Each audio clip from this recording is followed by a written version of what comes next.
Human single mom shared her last ration with old alien couple. Next day, alien king knocked her pod. The red dust never settled on Colony 7B. It clung to everything like dried blood, coating the metal buildings, the cracked walkways, and the hollow faces of the humans who called this desolate world home. Amara Chin wiped the grime from her forehead as she approached the distribution center, her worn boots crunching against the alien soil that had become their prison. Next! The mechanical voice echoed from the automated dispenser. No human hands touched the food anymore. The Zilithians had made sure of that after the last uprising 3 years ago. Amara stepped forward, pressing her palm against the cold scanner. The blue light swept across her hand, reading the biometric data that marked her as Human 4471, single mother, sanitation worker. The machine hummed, calculating her worth. Final ration distributed, it announced in its emotionless tone. Colony termination scheduled. Relocation pending. Her stomach dropped. Final ration. The words hit her like a punch to the chest. She'd heard rumors, whispers in the dark corridors of the housing pods, but she'd hoped they were just fear talking. Now the machine confirmed her worst nightmare. The metal slot opened with a hiss, revealing a single silver packet no bigger than her palm. 1 day's worth of nutrition paste for 2 people. Her and Lena. Her 7-year-old daughter, who was already too thin, too pale, too sick from breathing the toxic air of this dying world. Mama! Lena's voice cut through the evening gloom as Amara emerged from the center. Her daughter ran toward her, blonde hair streaming behind her like a flag of surrender. Did you get food? Amara forced a smile, tucking the precious packet into her jacket. Of course, sweetheart. When have I ever come back empty-handed? It was a lie. There had been many empty-handed days, but Lena didn't need to know that.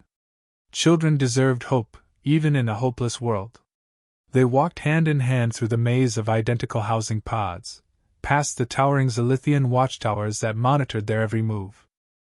The alien guards stood motionless, their silver armor gleaming under the artificial lights. They looked like statues until you got too close. Then their red eyes would track you like a predator watching prey.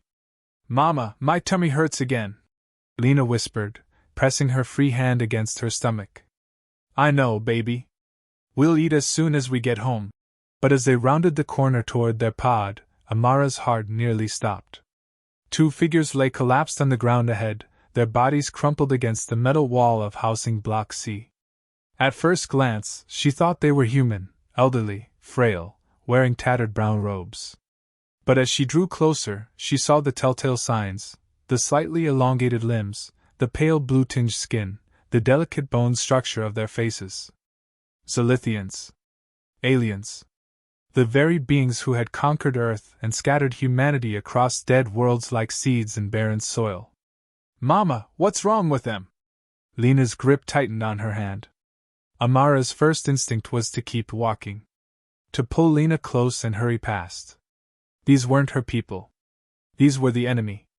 The oppressors who had taken everything from her, her home, her husband, her future. But then she saw their faces. The female alien, if gender meant anything to their species, had kind eyes that reminded Amara of her own grandmother. The male beside her was breathing in shallow, painful gasps. They weren't soldiers or overseers. They were just old and dying. Please, the female whispered in heavily accented English, her voice barely audible. Water. Food. Please. Amara stopped dead in her tracks. Behind her, she could feel the weight of hidden eyes watching. The Zilithian guards were always watching, always listening. Helping enemy civilians could be seen as treason. It could mean death. But looking down at these 2 fragile beings, she didn't see aliens. She saw suffering. She saw desperation. She saw herself and Lena, collapsed and forgotten, while others walked by. Mama? Lena looked up at her with those impossibly blue eyes. Are we going to help them? The question cut straight to Amara's soul. What was she teaching her daughter by walking away? That kindness only extended to your own kind? That survival meant abandoning your humanity? She thought about the ration packet in her jacket. Their last meal. Their final hope of making it through another night. If she gave it away, they would go hungry. Lena would go hungry. But if she didn't. Stay close to me, Amara whispered to Lena. She knelt beside the collapsed aliens, pulling the silver packet from her jacket. The female alien's eyes widened with shock and hope. Her companion stirred weakly. Here, Amara said, tearing open the packet. The nutrition paste inside was gray and unappetizing, but it was life. Take this. No, the female alien gasped, trying to push the packet away with trembling hands. You have child. You need. We all need, Amara said firmly, helping the alien sit up. But you need it more right now. She divided the paste between the two aliens, watching as they ate with desperate gratitude. Color slowly returned to their faces, strength to their limbs. The male alien looked at her with eyes that seemed to hold the wisdom of centuries. Why? He asked simply. Why help us? Amara glanced at Lena, who was watching the scene with wide, curious eyes. How could she explain the complicated feelings in her heart? How could she put into words the belief that had kept her going through 5 years of occupation and oppression? Because kindness is the only power we have left, she said quietly, more to Lena than to the aliens. When everything else is taken from us, our homes, our freedom, our hope, we still get to choose how we treat each other. That choice belongs to us. Always. The female alien reached out with one slender hand and touched Amara's cheek. Thank you, she whispered. Thank you. As Amara helped them to their feet, she felt a strange warmth in her chest. For the first time in years, she had acted on something other than survival instinct. She had chosen compassion over caution, kindness over self-preservation. From the shadows between the housing blocks, she didn't notice the dark figures watching. Silent alien guards who had witnessed everything, their red eyes recording every detail of this unprecedented act. They had seen something their masters needed to know about, a human showing mercy to aliens. A human choosing love over hatred. As Amara and Lena walked home to their empty pod, the guards melted back into the darkness, already transmitting their report to the capital city. The message would reach the palace within the hour, and by morning, it would be on the desk of the most powerful being in the galaxy. Mama, Lena said as they reached their pod door. I'm still hungry. Amara's heart clenched, but she smiled anyway. I know, sweetheart. But sometimes being hungry for a night is better than being hungry in your heart forever. She tucked Lena into bed without dinner, singing the old earth lullabies that connected them to a world they might never see again. And as her daughter drifted off to sleep, Amara stared out at the alien stars and wondered if kindness could really change anything in a universe that seemed built on cruelty. She was about to find out. The Zilithian capital of Nexus Prime rose from the planet's surface like a crystal mountain, its spires reaching toward the twin moons that cast everything in an ethereal silver light. At its heart stood the royal palace, a structure so magnificent it seemed to defy the laws of physics, floating above a lake of liquid starlight that reflected the cosmos itself. King Valerzent stood in his private observatory, 7 feet tall and regal, his iridescent skin shifting from deep purple to silver as his emotions fluctuated. Unlike his subjects, he bore the golden Euro crown that marked him as the chosen ruler, a living computer interface that connected him to every corner of his vast empire. Tonight, that connection brought him troubling news. My lord, Commander Zevran's voice cut through the silence like a blade. The military leader strode into the chamber, his black armor clanking against the crystal floors. Where Valor was contemplative and graceful, Zevran was all sharp edges and barely controlled violence. The surveillance report from Colony 7B has arrived. Valor didn't turn from the massive window overlooking his domain. Below, countless Silithian citizens moved through the floating districts, their lives peaceful and prosperous. It was a stark contrast to the dying human colonies scattered across the outer worlds. Tell me, Valor said, his voice carrying the weight of centuries. A human female, designation 4471, gave her final ration to 2 of our kind who were testing the colony's response to vulnerable aliens. Zevran's tone dripped with disdain. The subjects were advisors Naira and Rin, conducting their covert evaluation as you requested. Now Valor turned, his large golden eyes, ancient and wise, focusing on his commander. And what did they discover? Zevran pulled up a holographic display from his wrist device. The ghostly blue image showed Amara kneeling beside the disguised advisors, offering her precious ration packet with gentle hands. Lena stood nearby, watching with innocent curiosity. The human showed unexpected compassion. Zevran admitted grudgingly. But my lord, you cannot be naive about their motives. Humans are cunning creatures. They manipulate through false kindness, hoping to gain advantage later. This woman probably recognized our advisors somehow and… Look at her child, Zevran. Valor stepped closer to the hologram, studying Amara's face. Look at her eyes. That is not manipulation. That is something else entirely. The image rotated slowly, showing the scene from multiple angles. Every detail was captured: Amara's trembling hands as she divided the paste, Lena's hungry expression as she watched their last meal disappear, the genuine tears in the female advisor's eyes. Naira sent her full report an hour ago. Valor continued, touching the neurocrown that gleamed across his elongated skull. The woman asked for nothing in return. She expected nothing. Her child was starving, and yet she chose to feed strangers. Enemies, from her perspective. Zevran's scarred face twisted into a sneer. One act of apparent kindness doesn't erase 5 years of human terrorism, my lord. Just last month, rebels on Colony 12C killed 30 of our citizens with a chemical bomb. These creatures are incapable of true compassion. It's always a trap. Is it? Valor moved to his desk, where reports from across the galaxy waited for his attention. Most contained the same grim statistics. Human resistance growing stronger, alien casualties mounting, entire planets requesting to bar human refugees. Perhaps that's exactly what we've taught them to be. The king touched a control panel, and the room's walls transformed into a massive display showing the current state of the Empire. Red zones marked areas of conflict, yellow zones showed uneasy peace, and green zones indicated harmony. Almost every sector containing humans glowed red or yellow. When we conquered Earth, Valor said quietly, I believed we were saving them from themselves. Their planet was dying, their species was at war. We offered them new worlds, new chances for life. And they repaid us with violence. Zevran interjected. With sabotage and rebellion. No, old friend. We repaid ourselves with violence. Valor's skin shifted to a deep blue, the color of regret among his kind. We treated them as subjects rather than citizens. We gave them the worst worlds, the most dangerous jobs, the smallest rations. We turned rescue into occupation.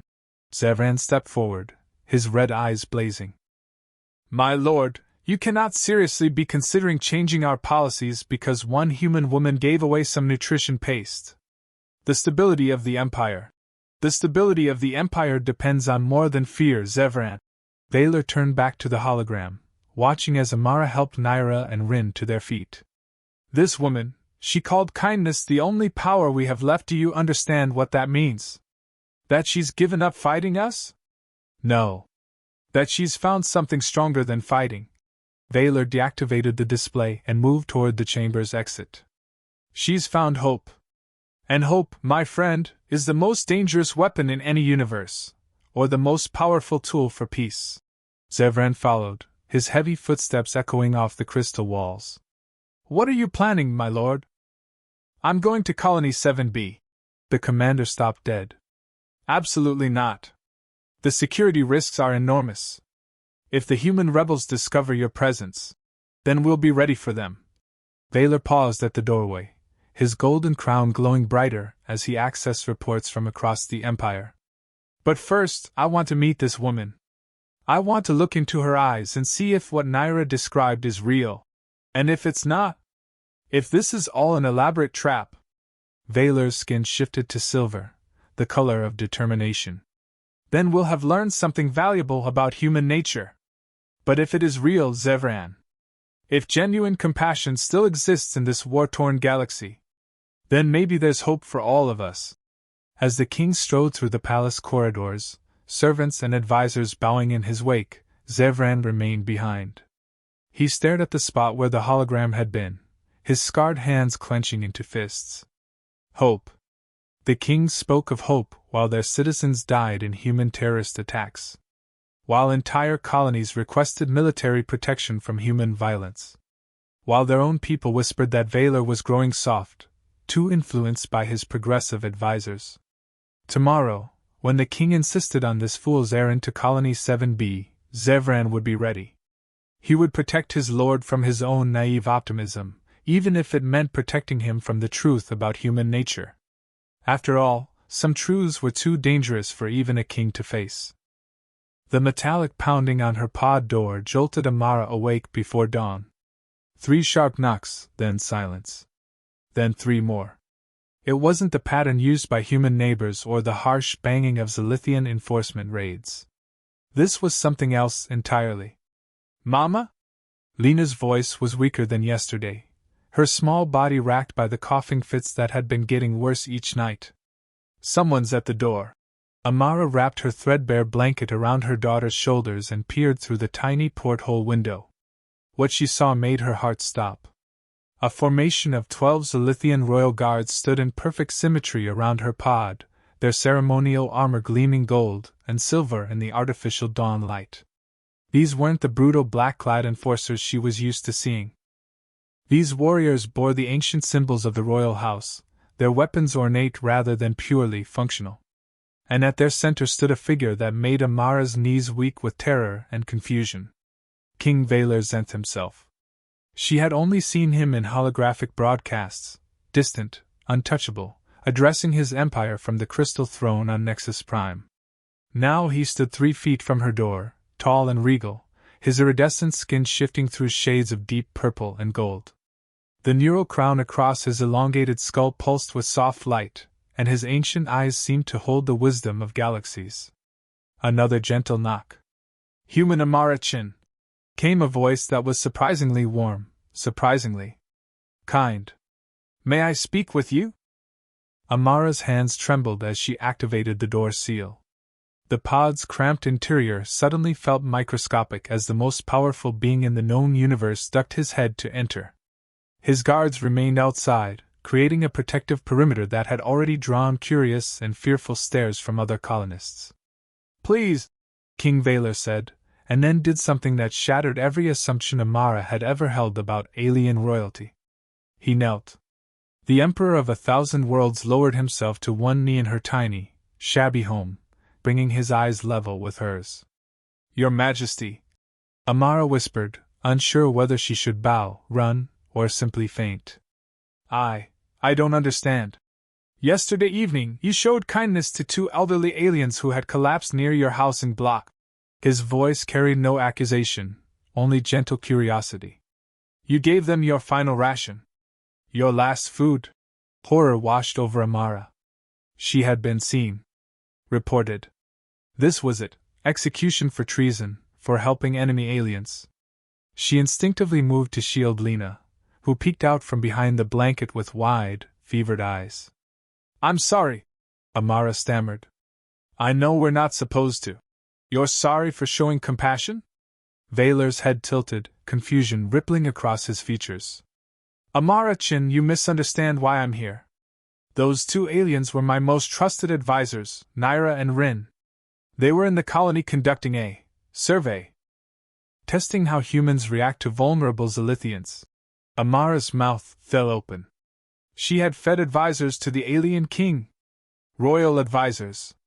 This was somehow worse than helping random enemies. "They told me something remarkable," Valor continued, still kneeling in her cramped space. "They said you asked for nothing in return?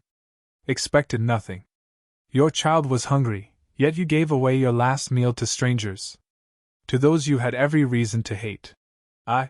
Amara struggled to find words. "They were suffering. That's all I saw." "Mama." Lena's voice was barely a whisper, interrupted by another violent coughing fit. Blood dotted the blanket. "I don't feel good." Valor's golden eyes immediately focused on the child, and his expression shifted to something Amara had never seen from a Zalithian: genuine concern. How long has she been ill? 3 months, Amara admitted, gathering Lena closer.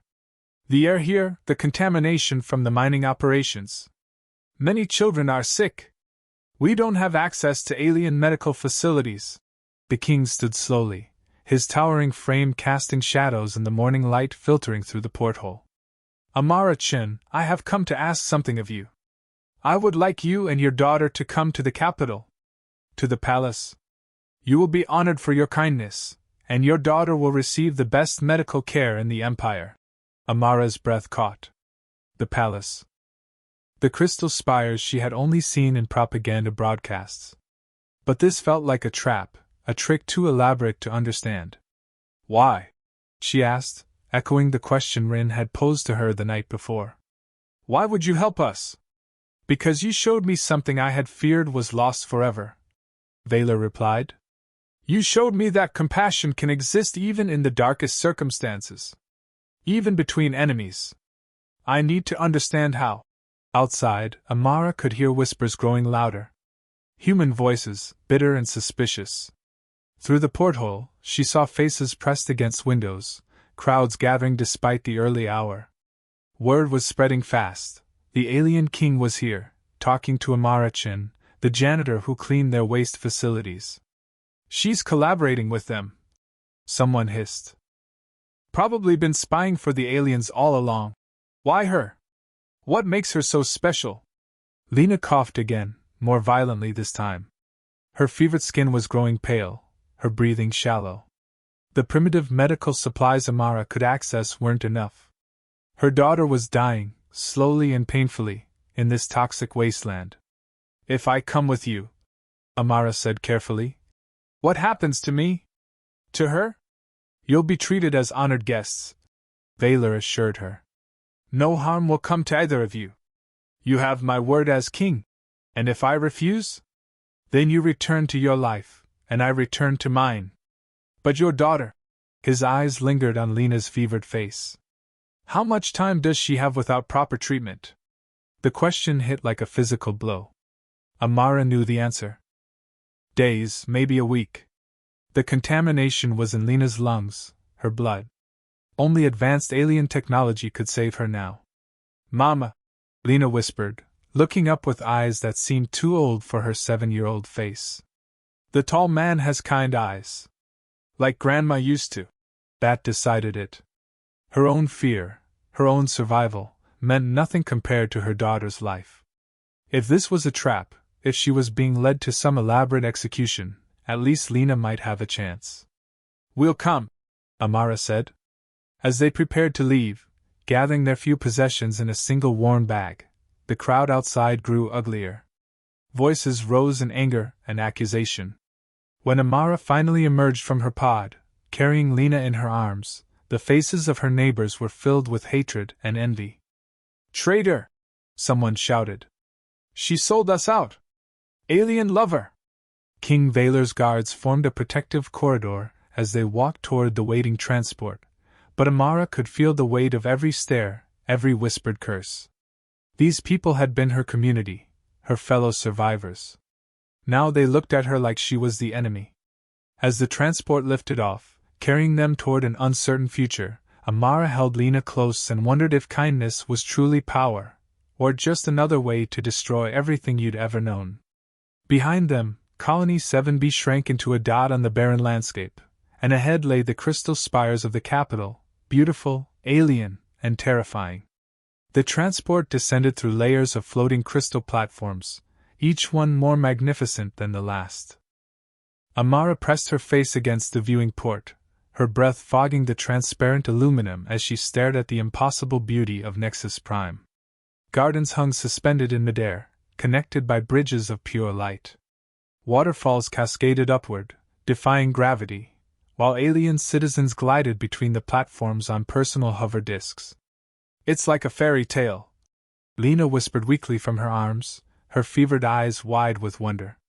But as they descended deeper into the city's heart, Amara began to notice something that made her stomach clench with familiar dread. The lower platforms, the ones closest to the planet's surface, were different. Darker, grimier, and filled exclusively with humans. The human districts, King Valor said, noticing her stare. His voice carried a note of something that might have been shame. We segregated the populations for efficiency. Amara watched as human figures moved through narrow corridors between industrial buildings. They wore gray uniforms, kept their heads down, and hurried past Silithian guards without making eye contact. Even here, in the galaxy's most advanced city, her people were still prisoners. Efficiency, she repeated quietly, the word tasting bitter on her tongue. The royal transport bypassed the human levels entirely, ascending toward the crystal spires that scraped the sky. The palace materialized around them like something from a dream, walls of living light, gardens that sparkled with bioluminescent flowers, and hallways so vast they seemed to stretch into infinity. As they disembarked, Amara noticed the alien nobles who paused to stare. Their whispers followed her like smoke, accompanied by expressions ranging from curiosity to outright disgust. She clutched Lena closer, feeling like an insect that had somehow crawled into a jewelry box. "Your Majesty!" A familiar voice called out as they entered the main hall. Two figures approached, no longer wearing the tattered robes from yesterday. Now they were dressed in flowing garments of silver and blue, their movements graceful and dignified. "We have been waiting for you." Amara's breath caught.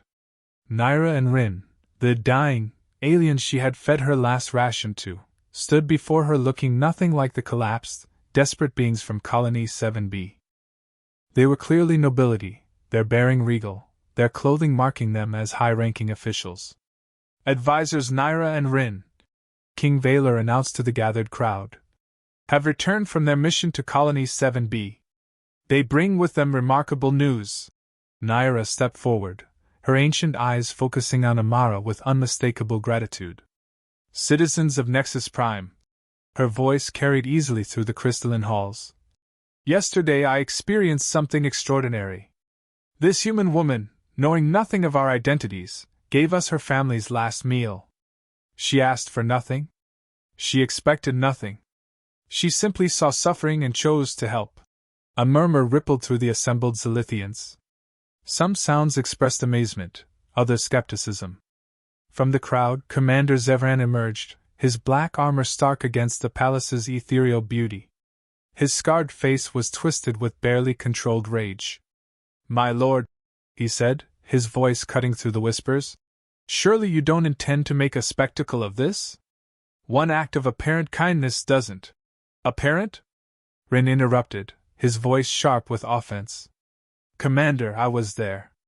I felt her genuine compassion. There was nothing false about it." Zevran's red eyes blazed as he looked between the advisors and Amara. "Human emotional manipulation is well documented. They've been using false displays of kindness to gain advantage since." "Enough," King Valor's voice carried absolute authority. "This discussion ends here." The crowd began to disperse, but Amara could feel the weight of Zevran's hatred following her as royal servants led her and Lena to their accommodations. The quarters were more luxurious than anything she had ever seen, rooms larger than her entire pod, windows overlooking impossible gardens, furnishings that seemed to anticipate their needs. But luxury felt like a cage when you didn't understand the lock. An hour later, as alien medics examined Lena with devices that hummed and glowed, King Valor appeared at their door. Alone. "How is she?"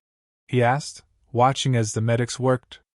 "The contamination is severe," the lead physician reported, "but treatable. With our cellular regeneration therapy, she should make a full recovery within days." Amara felt tears of relief streaming down her face, but beneath the gratitude, a cold suspicion was growing. This was all too convenient. Too perfect.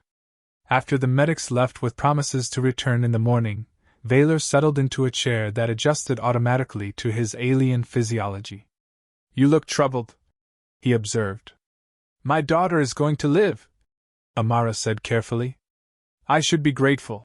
But—" She studied his face, searching for deception and finding only genuine curiosity. "Why are you really doing this?"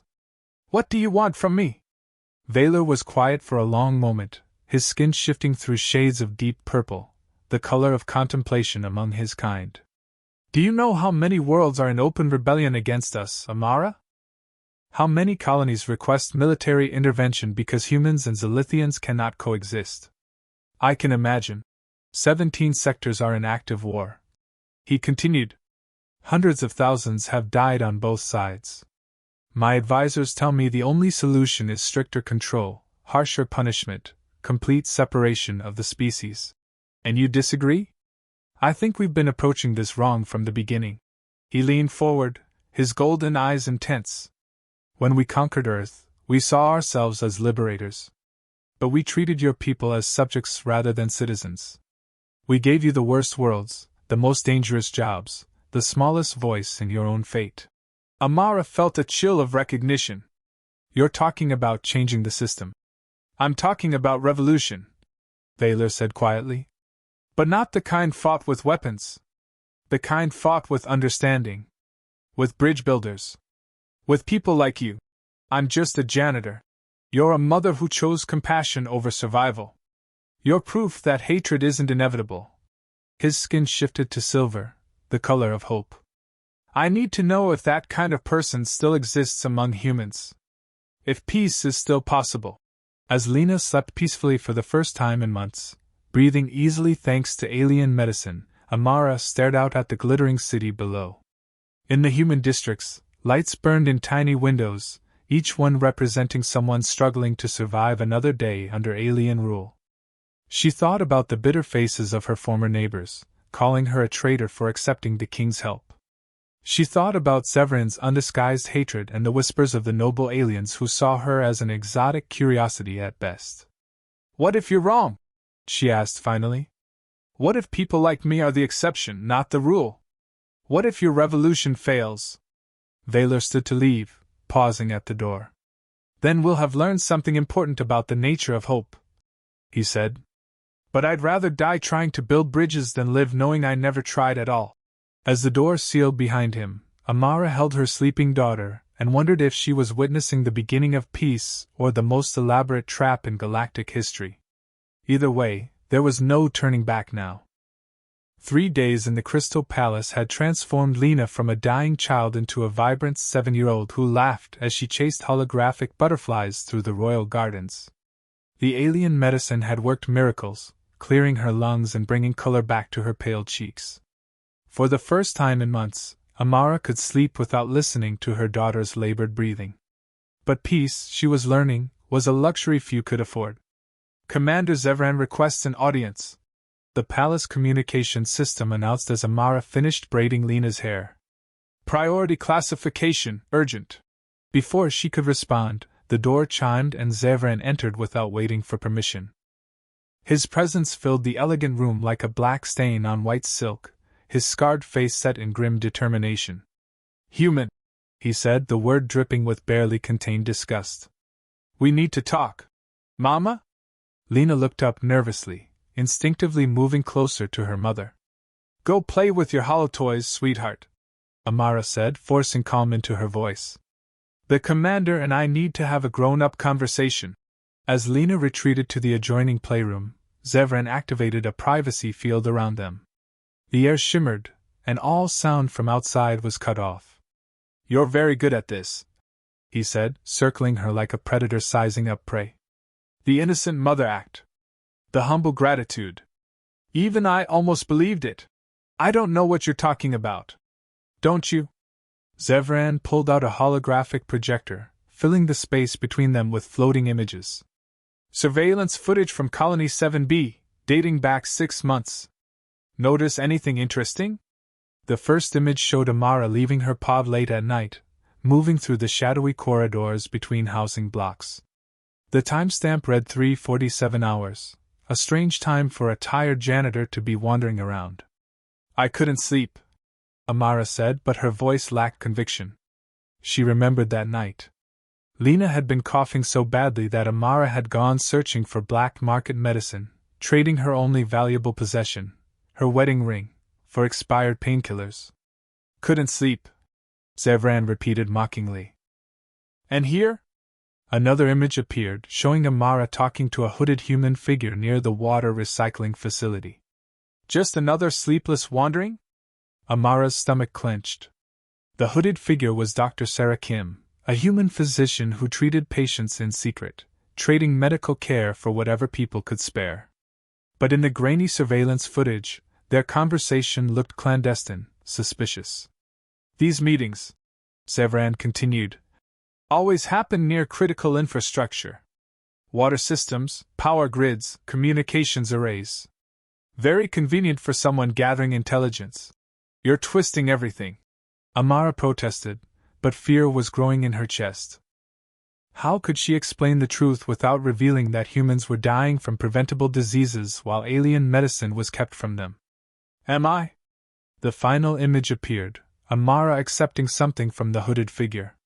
In reality, it had been a small vial of cough suppressant for Lena. But in the footage, it looked like a data chip, a weapon, a tool of espionage. You're going to show these to the king, Amara realized. Only if you force me to. Zevran deactivated the projector, his red eyes boring into hers. I know what you are, human. A spy. A saboteur. You manipulated those advisors, knowing exactly who they were. This whole innocent act is designed to get close to His Majesty. That's not true, isn't it? Your timing was perfect. Your performance was flawless. And now you're here, in the heart of our empire, with access to the most powerful being in the galaxy. Zevran leaned closer, his voice dropping to a whisper. I've spent my life protecting this kingdom from threats like you. Before Amara could respond, the privacy field flickered and died. A new voice cut through the tension like a blade. Step away from her. Now. Both Amara and Zevran spun toward the voice. A human man stood in the doorway, tall, lean, with the kind of scars that spoke of violence and survival. His dark hair was streaked with premature gray, and his eyes held the haunted look of someone who had seen too much death. How did you get in here?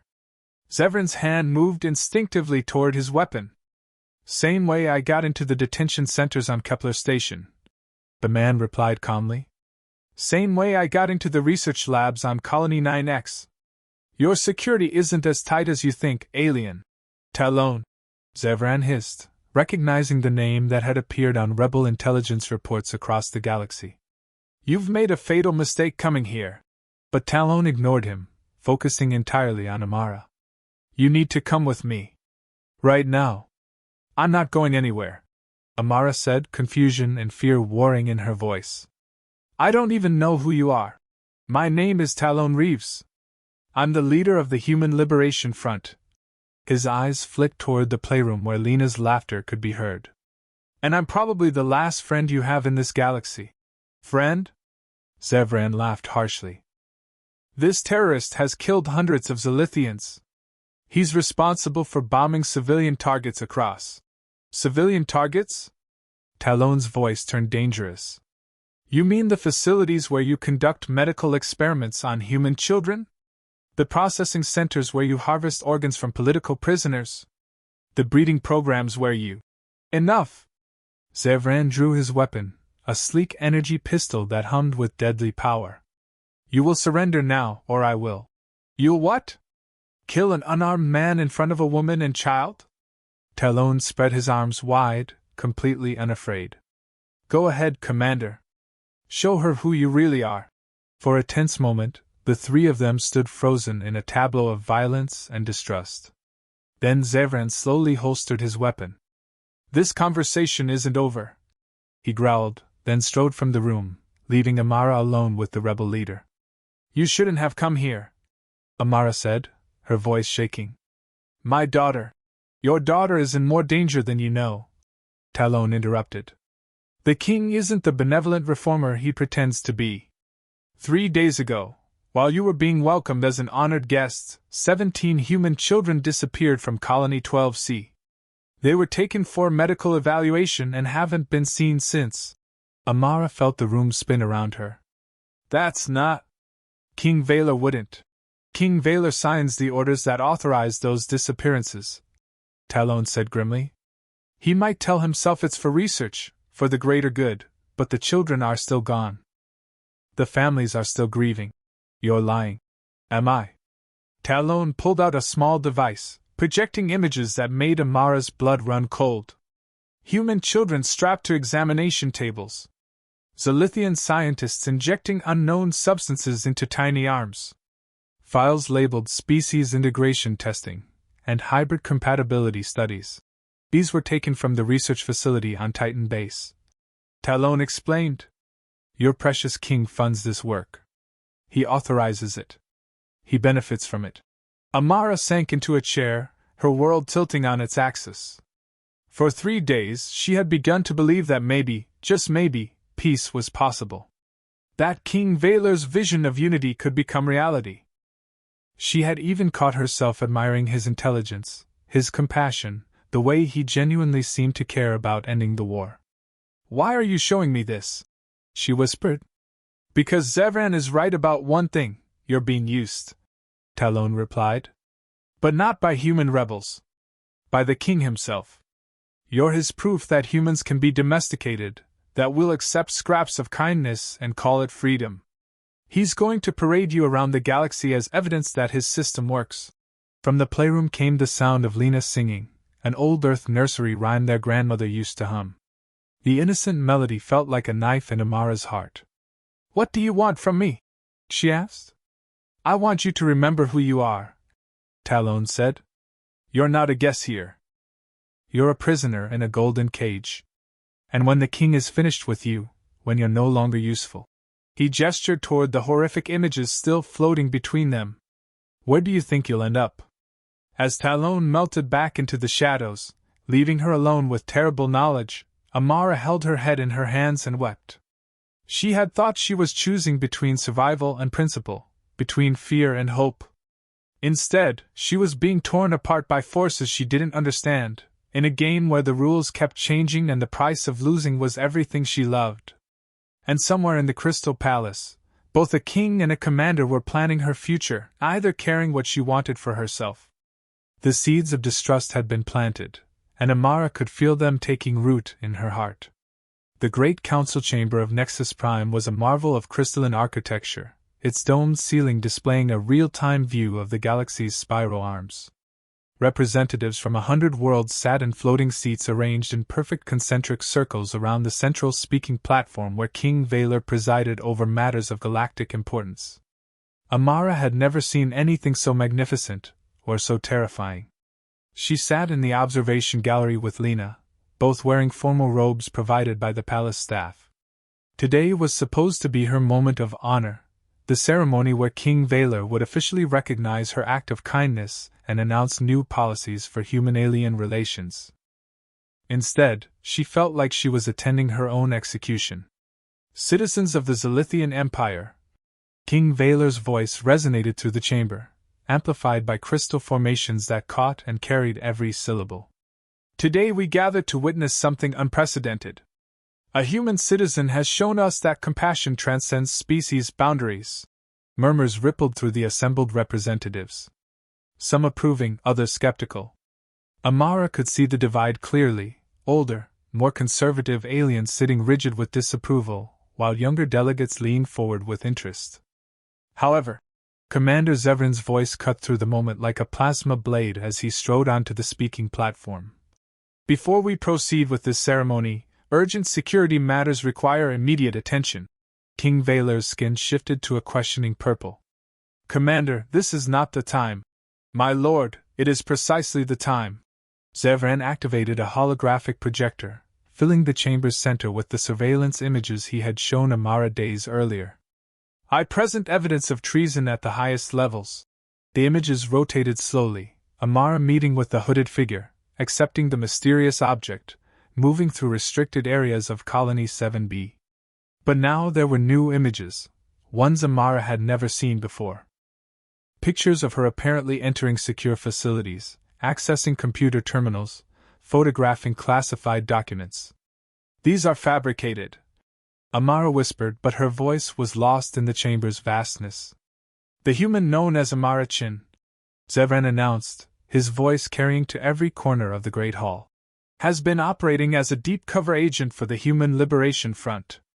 Her alleged act of kindness toward royal advisors Naira and Rin was a carefully orchestrated performance designed to gain access to this palace.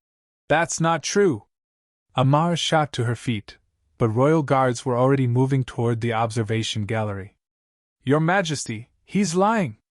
Zevran continued as if she hadn't spoken. Analysis of her behavioral patterns indicates long-term planning and preparation.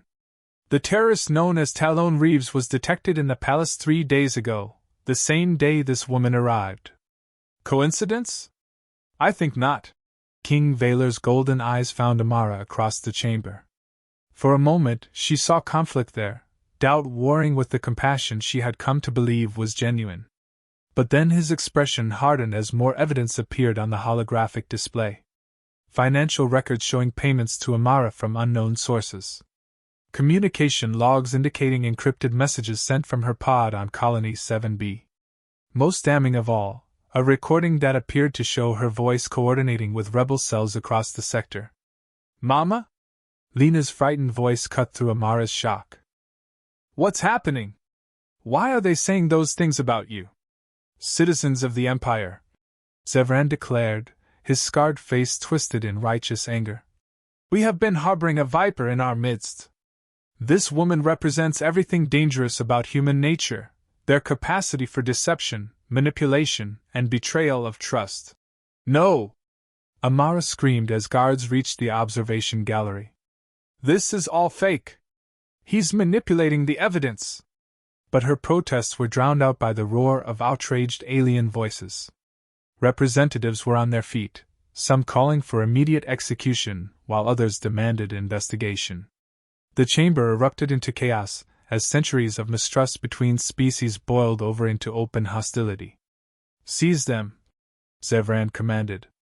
The guards moved with practiced efficiency. Amara found herself pinned between 2 armored aliens while a third reached for Lena. Her daughter's scream pierced through the chamber's noise like a blade through silk. Mama! Lena's voice broke with terror as alien hands lifted her from her seat. Mama, help me! Let her go! Amara fought against the guards holding her, maternal fury giving her strength she didn't know she possessed.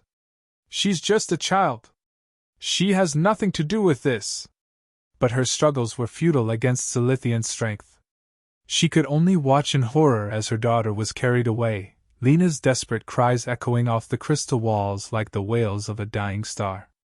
Across the chamber, King Valor sat frozen on his throne, his skin cycling through rapid color changes, purple confusion, blue regret, silver determination, and finally, golden resolve. When he spoke, his voice carried the weight of absolute authority. Commander Zevran, he said, each word carefully measured, you will conduct a full investigation into these allegations. Until that investigation is complete, the accused will be held in secure custody. Your Majesty. Zevran bowed deeply, but Amara caught the gleam of triumph in his red eyes. It shall be done. As the guards dragged her from the chamber, Amara locked eyes with King Valor one final time. What she saw there broke her heart more than all of Zevran's lies combined. Not hatred. Not anger. But disappointment. The king had believed in her, had staked his vision of peace on her supposed goodness, and now he thought she had betrayed him. I trusted you. His expression seemed to say. I trusted you, and you destroyed everything. The great doors of the council chamber sealed behind them with a sound like thunder. As they dragged her through the crystal corridors toward whatever prison awaited, Amara could still hear Lena's cries growing fainter and fainter. She had been framed. Perfectly, completely, utterly framed. Zevran had used her own innocent actions against her, twisting reality until truth became indistinguishable from fiction. He had played a game she didn't even know she was part of, and he had won.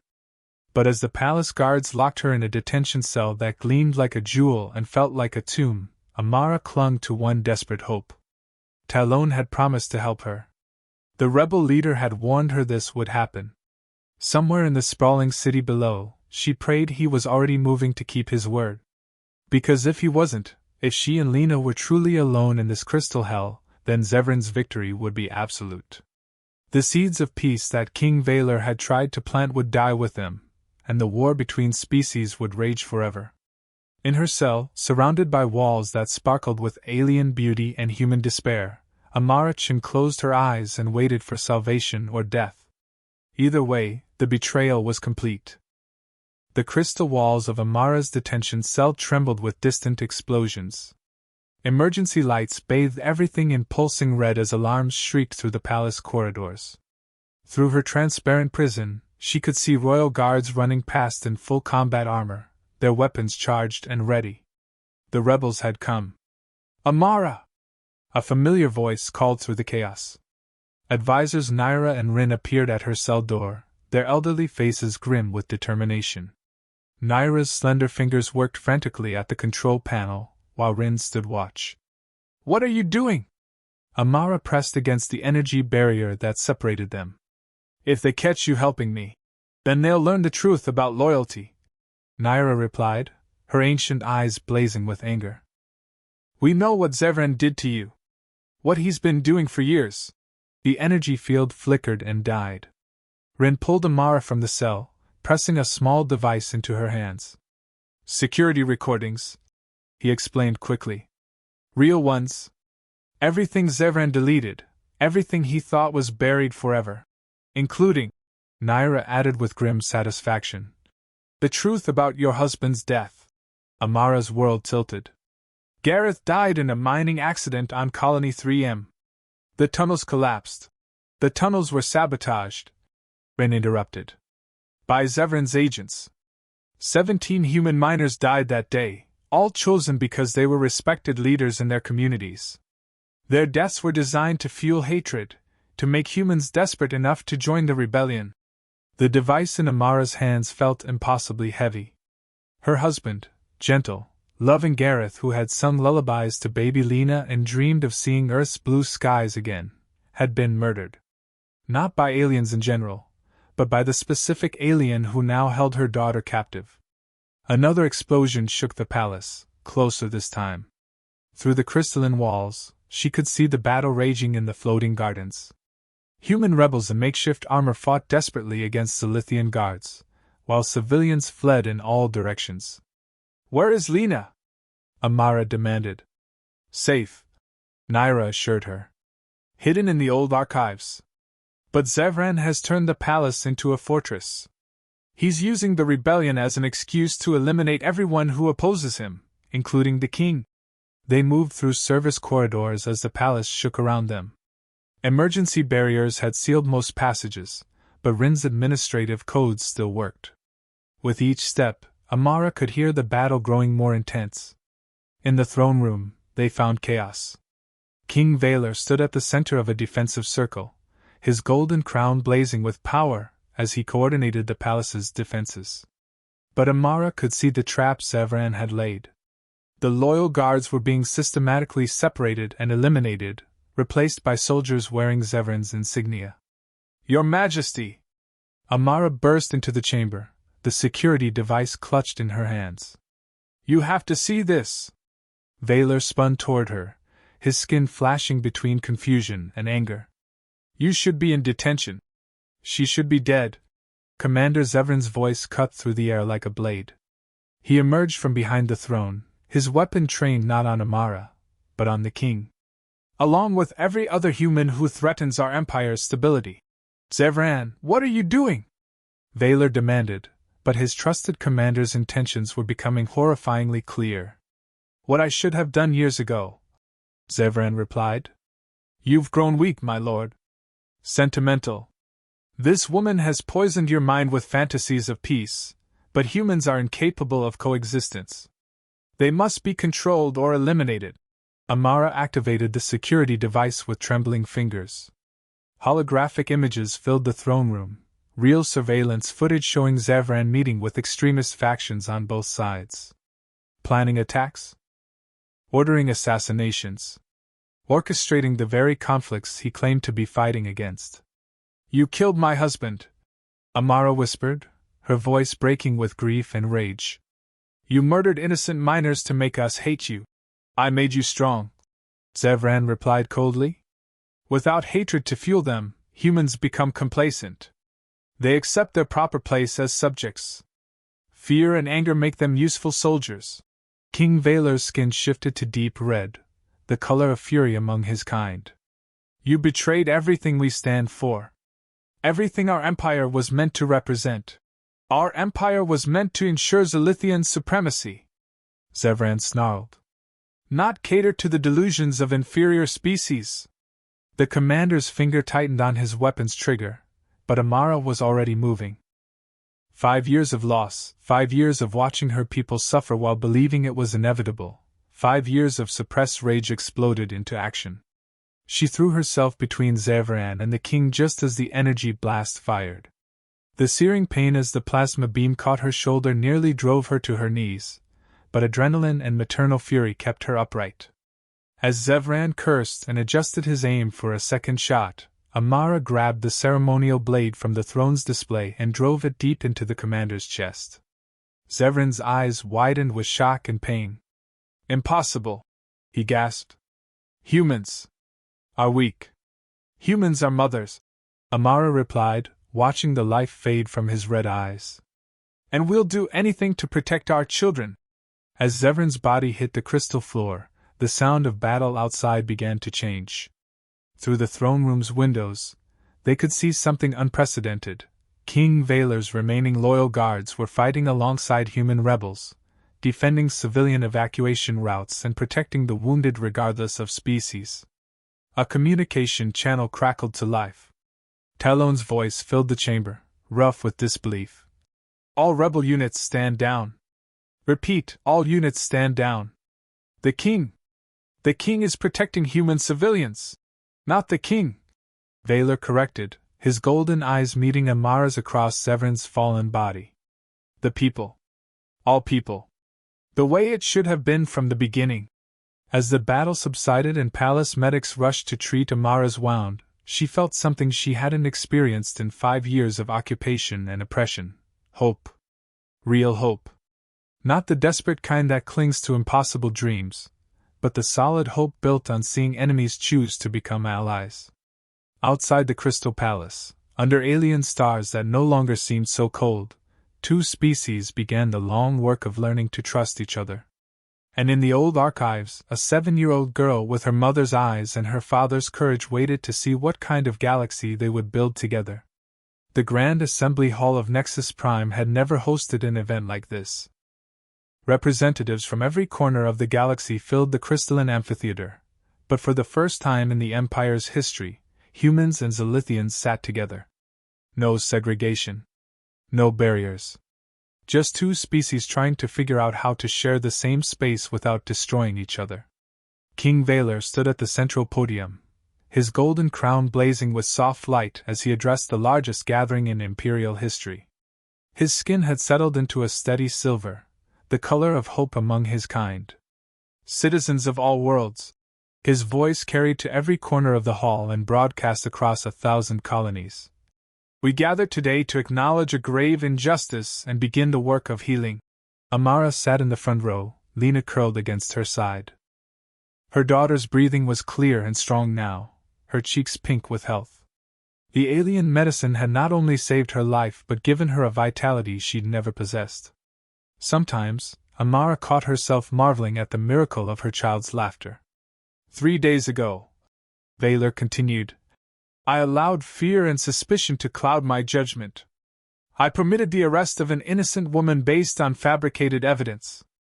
That woman, Amara Chin of Colony 7B, committed no crime other than showing compassion to strangers. The hall erupted in whispers, some approving, others shocked. The king was publicly admitting error, something unheard of in Zilithian culture. But her innocence reveals a deeper guilt. Valar's voice grew stronger. Our guilt. For 5 years, we have ruled through fear rather than trust. We have treated our human citizens as subjects to be controlled rather than partners in building a better galaxy. From across the hall, Talon caught Amara's eye and nodded respectfully. The rebel leader looked strange in formal clothes, but his presence here sent a powerful message. Even the fiercest opponents of Zilithian rule were willing to give peace a chance. Therefore, the king announced, effective immediately, I declare the Universal Citizenship Act. All humans throughout the Empire are granted full rights and privileges. No more segregation. No more separate facilities. No more second-class existence. The response was thunderous. Cheers from human delegates, thoughtful applause from progressive Zilithians, and stony silence from the conservative factions. Change was never easy, but it was beginning. After the ceremony, as crowds dispersed to spread the news across the galaxy, King Valor approached Amara privately. They walked together through the palace gardens, Lena skipping ahead to chase holographic butterflies. "Stay," he said quietly. "I'm offering you a position as special advisor for human affairs. You and Lena could live in the palace. She could receive the finest education in the galaxy. You could help shape the policies that will govern our future." Amara was quiet for a long moment, watching her daughter play among flowers that sparkled like jewels. The offer was tempting: safety, luxury, influence. Everything she had never dared dream of during those desperate years on Colony 7B. "You honor me, Your Majesty," she said finally. "But my people need me where I am. They need to see that change is possible without abandoning who we are." Valor's skin shifted to deep blue, sadness, but also understanding. "You're choosing to remain on Colony 7B? I'm choosing to be a bridge," Amara corrected. "Between your world and mine. Between what we were and what we could become. That bridge needs to be anchored on both sides." 6 months later, Colony 7B looked nothing like the dying wasteland Amara remembered. The toxic air had been cleaned by Zilithian atmospheric processors. New housing replaced the cramped pods. The distribution center still operated, but now it dispensed fresh food, medicine, and hope in equal measure. Amara's new pod was only slightly larger than her old one. She had refused the mansion the colonial government offered, but it had a garden where Lena could play safely. More importantly, it had a communication center where she could coordinate with human colonies across the galaxy, sharing resources and mediating conflicts. Tonight, she was teaching a mixed group of human and Zilithian children about Earth's history when the soft chime of her door announced a visitor. Lena ran to answer it, gasping with delight. "Mama! The king is here!" King Valor stood in the doorway, no crown, no royal robes, just simple traveling clothes that made him look almost ordinary. In his hands, he carried a familiar silver packet. "I brought something," he said, offering the ration package with the same gentle ceremony Amara had shown when feeding his advisors. "For old time's sake." Amara laughed, actually laughed, for the first time in years. "Your Majesty, we have plenty of food now." "Thanks to you. It's not about the food," he replied, his golden eyes twinkling with something that might have been mischief. "It's about remembering that kindness multiplies. You gave away your last meal and started a revolution. This is my small contribution to whatever comes next." They shared dinner as the alien sun set beyond the colony's new crystal domes. Lena chattered about her lessons, her friends, both human and Zilithian, and her plans to become a diplomat when she grew up. The conversation was easy, natural, like old friends catching up rather than former enemies navigating fragile peace. As they cleaned up afterward, Lena stepped outside to chase fireflies that danced among the new garden flowers. She stood there for a long moment, her small face turned toward the stars that blazed overhead in brilliant cascades of color. "Mama," she called softly. "The stars feel different now." Amara joined her daughter in the garden, wrapping her arms around the child who had become her anchor in a changing universe. Above them, the same alien constellations that had once seemed cold and hostile now appeared to sparkle with promise. "Different how, sweetheart?" Lena tilted her head, searching for the right words with 7-year-old wisdom. "Like they're smiling. Like they want good things to happen." Amara pressed a kiss to her daughter's hair, breathing in the sweet scent of childhood and possibility. Around them, the colony hummed with new life, humans and Zilithians working together, learning together, building something neither species could have created alone. "Because we changed them," Amara whispered, her voice carrying across the garden where King Valor stood watching with ancient eyes full of hope. "Because we chose kindness over fear, love over hatred. Because we remembered that the only real power any of us have is the power to choose who we want to be. In the distance, ships arrived with supplies and departed with messages of peace. The great work of healing a galaxy was just beginning, and there would be setbacks, conflicts, and moments of doubt. But tonight, under stars that sparkled like promises, a mother held her daughter close and knew that some changes, the ones that begin in the human heart, last forever. The revolution that had started with a single ration packet was finally complete.